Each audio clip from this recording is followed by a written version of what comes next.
right, we're going to now talk a little bit about what's on my little mind on this Shabbat. So in today's Torah reading, which is Devarim 19:4, chapter 19, verse 4, it says, "Now this is the case of the killer, who may flee there and live. One who has slain another unwittingly without having been an enemy in the past." All right, so what is this talking about? It's talking about if you kill somebody, but it was an accident, and then you leave and you live. You know, you're living somewhere and you just leave, you don't tell anybody, but you're innocent. You didn't kill him you might not even have known you killed the person. So it's kind of like you get in a car accident, you hurt somebody badly, or maybe they're hurt, but they're walking around, they look like they're okay, and then they go to the hospital, be checked out, and they drop dead, and nobody tells you. Well, you know, it was certainly no malicious attempt to kill the person, number one. And secondly, what is this here? What a mess. And secondly, not only there's no malicious attempt, you didn't even know the person, let alone dislike the person. So there was absolutely no cause for you to want this person to die. But you killed the person. So what is all that? Okay. That's a good one. We can argue that till the cows come home, and the Talmud does. But 6 innocent Israelis were not murdered or not killed by accident last week. 6 innocent Israeli, and one was an American as well. They were murdered in cold blood, on purpose, with the intention of killing them and for the world to see it. 3 were on the list to be released in a possible hostage deal almost right away. Our sadness is beyond overwhelming. Every one of us is sad from this. When a Jew gets hurt, we all hurt. When a Jew makes a mistake and does something bad and goes to jail, we all hurt. We all are embarrassed by it. We all are disgusted by it. When a Jew wins a Nobel Peace Prize or a Nobel Prize, we're so proud. But this was disgusting. This is the action of Hamas, the terrorist organization that viciously attacked Israel last October 7th. And then a whole year is almost going to be past, is going to go by us pretty soon. They attacked and they murdered over 1,200 Israelis, many of them young people at a music festival, creating peace and love. That's it. They were celebrating peace and love, and they get murdered, and they get taken hostage. And then when they're going to release them, they kill them. This is disgusting. This is not human. The murderers, there aren't even animals that do that. This is disgusting. The murderers belong to the group being celebrated by students on the campuses all around the country. And they hold up signs, and they protest, and they proclaim loudly, "From the river to the sea, Palestine will be free." That's also disgusting. Every one of us knows what those anti-Semitic words mean. Everybody knows, except maybe the people who are holding them up. Maybe they don't know, but I think most of them do, if not all. But what it is, it's a call for the genocidal mass murder of all Israelis.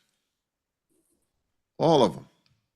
If you live in Israel and you are a resident there or you move there, it's because you either are Jewish or love Jews, and you deserve to be dead. And that includes Arabs. The media interviews every idiotic, stupid dummy they can find, and they ask them, You hear it all the time. What about those innocent Palestinians who were murdered by Israel in this? It's a genocidal attempt to wipe out Gazans, and who also, those Gazans, say they want peace. And yet Israel wipes them out, goes in and kills them all. That's what these people ask. And to be more ashamed of what's going on and more disgusted, a lot of them are the people who are teaching them, the professors who have tenure and are difficult to get rid of. Of course, at Columbia, they don't want to get rid of them. They keep doing it.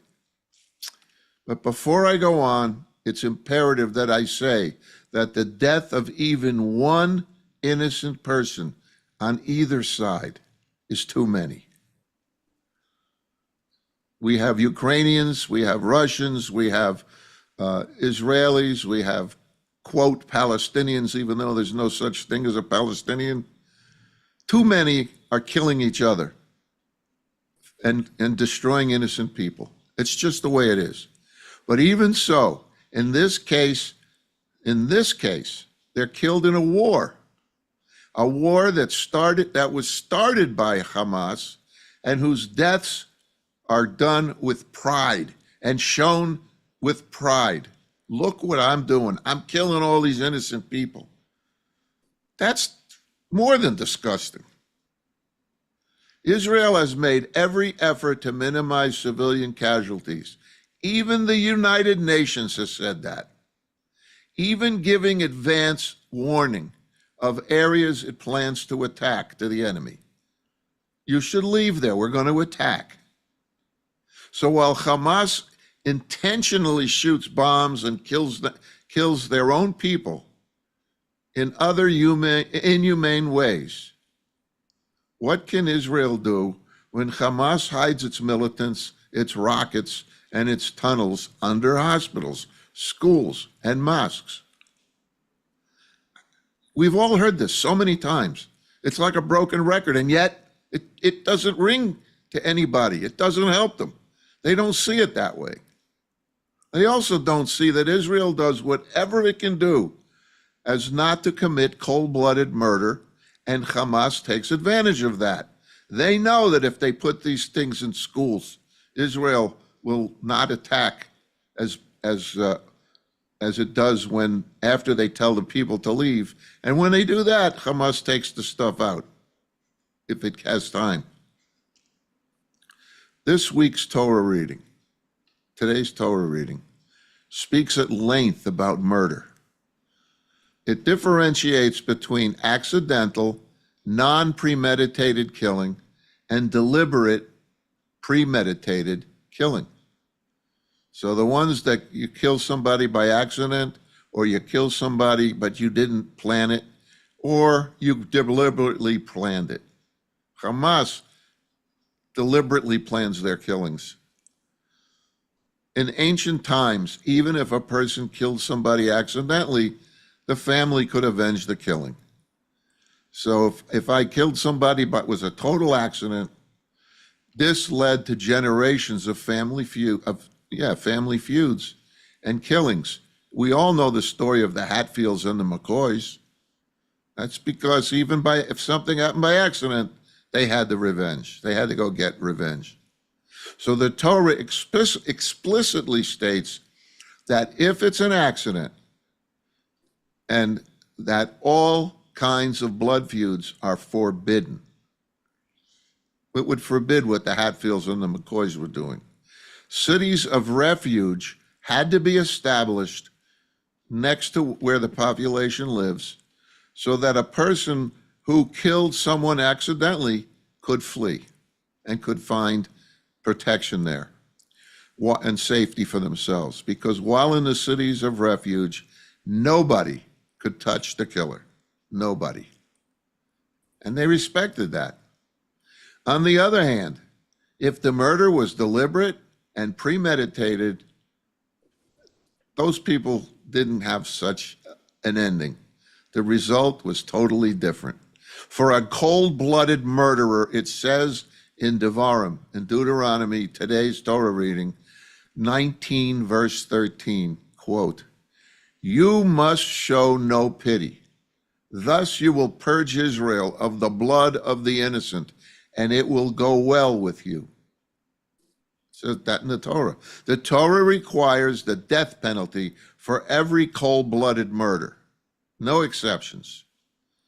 However, the rabbis of the Talmud put severe limits on the use of the death penalty, making it extremely rare so that there would be no slippery slope for things that happened that maybe didn't happen, but everybody thought did. That's a slippery slope, and that's why I like the laws in the United States so much. You have to be proven beyond a reasonable doubt, and yet still people are proven who didn't do it. It happens all the time. We hear it. But the horror of cold-blooded murder was true in the days of the Torah and remains equally true today. There are still people who murder on purpose and plan it. Many states have outlawed the death penalty, yet some have brought it back and some have always had it. So we argue about, is it right, is it wrong? But let's ask us the question, not should we have a death penalty or not. That's let civil laws and so on, let them decide that. Just make sure the protections are there. But why is murder wrong? Oh, that's a good question. Did you ever think about it? Because it's wrong? That's what people say. But the prohibition of murder is something that the West takes for granted. We know that murder is no good in the West, and it's very high a priority for us to not allow murders to happen. But others do not agree, and that's in other parts of the world, that human beings are born with an inherent dignity. That's why, because every person is born with inherent dignity. They do not agree that the killing of a human being undermines human dignity. They don't agree with that. They don't think that way, and is therefore fundamentally wrong to think you should not kill somebody because it doesn't matter. So who are these people? Now, I'm not talking about sick criminal minds in the West. I'm talking about people who really just normal people who think that way. But for people who are religious, our understanding of human dignity comes from where? What we read today, from the Torah. And it says that humans are created in the image of God. It didn't say that today. It said that in Bereshit, in Genesis. But if we're born in the image of God, how do you kill people? Whether one is religious or secular, however, we know that the cold-blooded murder of an innocent person is always wrong. Iran, North Korea, China, Russia, Syria, and those under their influence see things so much differently than the West, than we do. The only reason the Western media sides and encourages these barbarians, and they do, the Western media is horrible. They print things, they love copycats. Why? Is it because they love death? No. Maybe so. I don't believe they do. But it generates more clicks. The more they report on these sick things, the more people want to read about it and look at it and see it. Well, and it creates more clicks, which creates more profits for them. Money over lives. The media has money over lives, and it's disgusting. And if you think it works, they're all going bankrupt. I don't understand it at all. They get more clicks, and yet they go bankrupt. Israel today, and most of our Jewish world, is suffering in pain over these terrible, horrible losses. So let us all reserve some of our prayers for the families of these victims, these 6 innocent, wonderful people who were taken hostage, kept alive until last week, and then shot. For almost a year, they lived. And they tried to find comfort. Let's pray that the families of these victims find comfort and that peace finally comes to Israel, but more importantly, to the entire world. Right. Because if the world doesn't have peace, Israel can't have peace. It just won't work. Remember, the word peace is shalom. Shalom has a root of complete. You can't have peace in Israel and not in the complete world. It just will never happen. We have to have peace in the entire world. And meanwhile, we are allowed to cry out in anger, and we should cry out in anger. We must tell the world that cold-blooded murder is evil, pure and simple. And we must pray from the river to the sea. Israel today and most of our Jewish world is suffering. So let's pray from the river to the sea. Am Yisrael Chai. Israel is for me. From the river to the sea, Israel is for me. And Shabbat Shalom and Am Yisrael Chai to all of you.